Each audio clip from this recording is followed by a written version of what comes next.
when I saw that Seagull released a really nice looking automatic watch with a textured dial that had a very dressy element that reminded me a little bit of a more well-known brand, well, I thought I should actually buy one, get it in my collection, and then share my thoughts about it with you guys.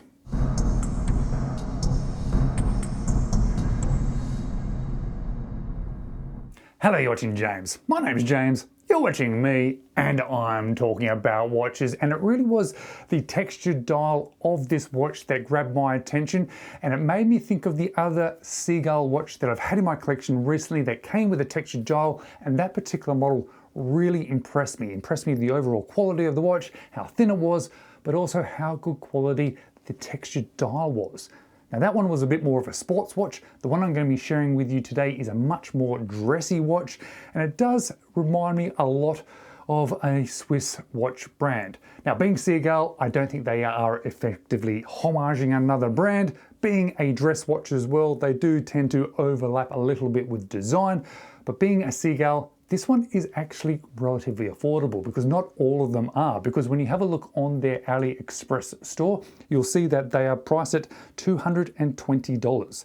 They are called the model 6184, described as a bark textured automatic watch with a sub-second registry, and they have 4 different color versions. There's this sort of red brown, a light blue, this sort of silvery white, and then the coral salmon version that I ordered. And I ordered this version because, well, I've been ordering a lot of very subdued colors recently with watches, so I thought I might try something a little bit different, and I did buy this one myself, and I am going to leave an affiliate link to the store that I purchased this watch from.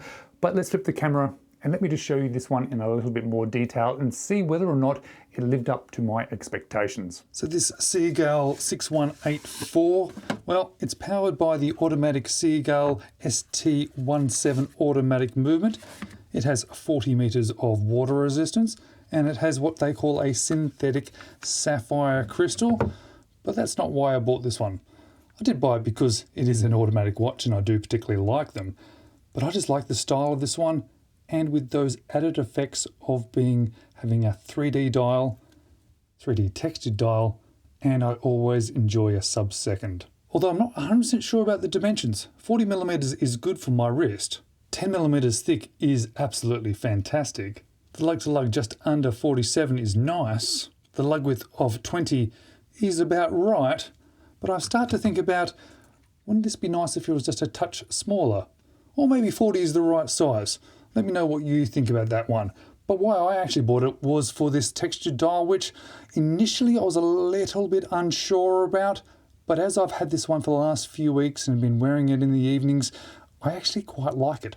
I've also been a little bit unsure about the color choice, this coral. I was trying to do something different. I was trying to break out of my grey and black and white or silver dials, and maybe I should have just gone for one of the grey, black or silver style dials, but I think it's nice to do something a little bit different, especially in this sort of a dressy type watch. You'll see that it is a very dress watch with those applied polished numbers and markers, all polished hands, but it's nice to have a little bit of colour there on that red second hand. You'll also see that the texture isn't just on the main dial, but it's also on the sub dial, which is nice.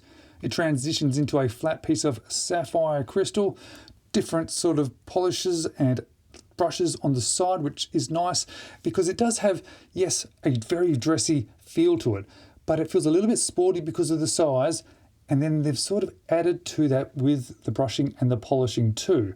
Of course, having that Seagull automatic movement is nice. They make good automatic movements, especially in this more affordable price. The strap itself is, well, it's fine. It's actually better than some of the more affordable sort of straps that I've tried before, but it's not perfect. But again, I think color choices for myself, because I'm not a big fan of black straps, but I've tried this with a couple of others, but the black does seem to work best for it. And you'll see that 40 millimeters does fit my wrist fine, my 17 centimeter wrist, but I think this style, this sort of dressy style with this sort of big open face, maybe it could have done at a slightly smaller size, being like a 38 millimeters. But beyond that, I actually really like it. It's nice, it's different, it's a Seagull, which is nice when you're buying a watch off AliExpress, that you're not always buying some sort of random sort of brand, or at least our perception of what a random brand is. being a Seagull and being affordable is nice. Thanks for watching. Maybe you watch another one of my videos next.